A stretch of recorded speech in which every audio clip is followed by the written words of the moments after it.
स्वागत है तुहाडा मेरे चैनल चॉप चॉप पंजाबी रसोई विच। अज मैं बनाउण जा रही हूँ बेसन हल्दी वाला दुध जो कि तुहानूं सर्दी जुकाम तो राहत देवेगा। उस लई मैं 1 चम्मच बेसन लिया है जी। थोड़े जे मैं बादाम लए हैं 10-12 कट्टे हुए। 1.5 चम्मच मैं गुड़ लिया, तुसीं इहदी जगह तो चीनी भी ले सकते हैं। 10-12 मैं काली मिर्च लई है। अद्धा चम्मच मैं अजवैन का लिया है जी। ये मैं सारी चीज़ां जो लिया ने 1 गिलास के हिसाब नाल लित्तियां ने जी। 1 चम्मच मैं बिना पिघले देसी घी लिया है जी। ते 2 चुटकी मैं हल्दी लई है।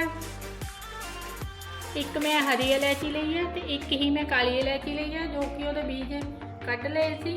तुसीं अपनी पसंद के हिसाब नाल इहदे विच कुछ भी पा सकते हैं, खजूर भी पा सकते हैं, खसखस पा सकते हैं, जो तुहानूं पसंद है। दुध का टेस्ट बनाउण वास्ते सब तो पहला आपां बेसन नूं भुन्नांगे जी। हाँ जी, बेसन नूं भुन्नण वास्ते आपां ने 1 चाह वाला डब्बा ले लिया है। तुसीं कोई भी कड़ाही सॉसपैन जिहदे विच तुसीं दुध बनाना वो ले लेना है जी। हुण इस विच पा देना आपां ने देसी घी।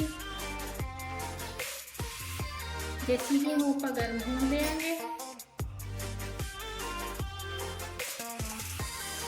हाँ जी, तुसीं देख सकते हो देसी घी अपना गर्म हो गया है। हुण इस विच पा देना आपां 1 चम्मच बेसन।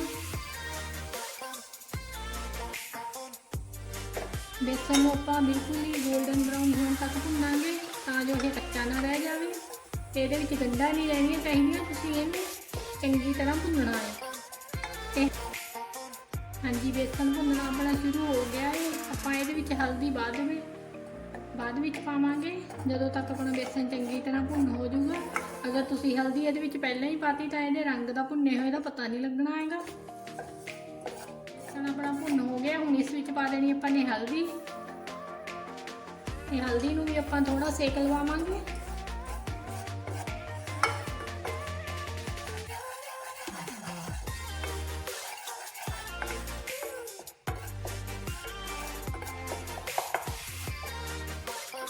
हाँ जी, अपनी हल्दी नूं सेक लग गया तो हुण इस विच पा देनी आपां ने अजवैन, काली मिर्च ते छोटी इलायची। इन्हां नूं चंगी तरह तुसीं भुन्न लेना है।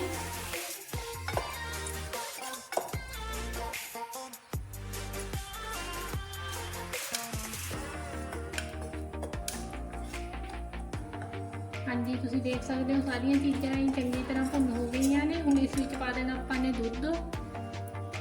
दुध नूं तुसीं इहदे विच एकदम नहीं पाउणा हैगा, थोड़ा थोड़ा करके पाउणा है तां जो बेसन दीयां गंढां ना बन जाण। पहलां आपां दुध थोड़ा पावांगे। इहनूं तुसीं चंगी तरह मिक्स कर लेना है।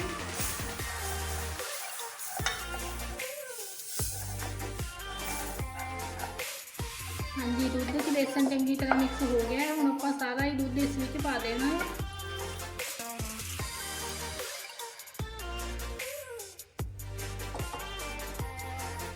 इहनूं तुसीं चंगी तरह मिक्स कर देना है।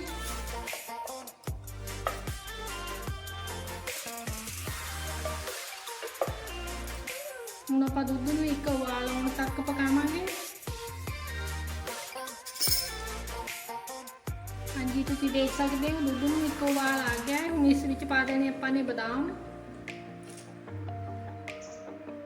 ते इन्हां नूं दुध विच चंगी तरह तुसीं मिक्स कर देना है। हुण तुसीं दुध नूं उदों तक पकाना है जदों तक ये थोड़ा गाढ़ा ना हो जांदा। हाँ जी, तुसीं देख सकते हो दुध नूं चंगी तरह उबाल आ गया है ते दुध गाढ़ा भी हो गया है। ते हुण आपां गैस नूं कर देना बंद। ते तुसीं गुड़ नूं गैस बंद करके ही पाना इहदे विच।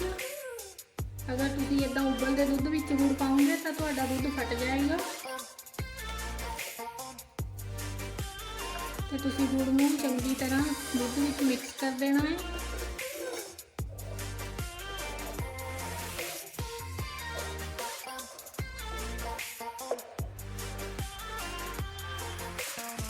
हाँ जी, दुध बन के अपना तैयार है। तो हुण इहनूं आपां ढक के रख देना थोड़ी देर ते तुहानूं गिलास विच सर्व करके दिखाउने आ। इहनूं तुसीं कदों पीना है ये तुहानूं बाद विच दसदे आ। हाँ जी, तुसीं देख सकते हो हल्दी वाला दुध बन के अपना तैयार है। आपां इहनूं एक गिलास विच भी कढ़ लिया है। तुसीं इहनूं कदों पीना है जदों तुहानूं सर्दी जुकाम, तुहाडा सिर दुखदा है, उदों तुसीं इहनूं बना के पी सकदे हैं। ਤੇ ਇਹਨੂੰ ਪੀਣ ਤੋਂ ਬਾਅਦ ਤੁਸੀਂ ਬਾਹਰ ਨਹੀਂ ਨਿਕਲਣਾ ਹੈਗਾ, ਘੰਟਾ ਆਰਾਮ ਕਰਨਾ ਹੈ, ਜਾਂ ਤੁਸੀਂ ਇਹਨੂੰ ਰਾਤ ਨੂੰ ਪੈਣ ਲੱਗੇ ਵੀ ਪੀ ਸਕਦੇ ਆ ਜੀ। ਤੁਸੀਂ ਦੇਖ ਸਕਦੇ ਹੋ ਜੀ ਕਿੰਨਾ ਵਧੀਆ ਲੱਗ ਰਿਹਾ ਹੈ ਹਲਦੀ ਤੇ ਬੇਸਣ ਵਾਲਾ ਦੁੱਧ। ਤੁਸੀਂ ਵੀ ਇੱਕ ਵਾਰ ਜ਼ਰੂਰ ਬਣਾ ਕੇ ਦੇਖਣਾ ਜੀ।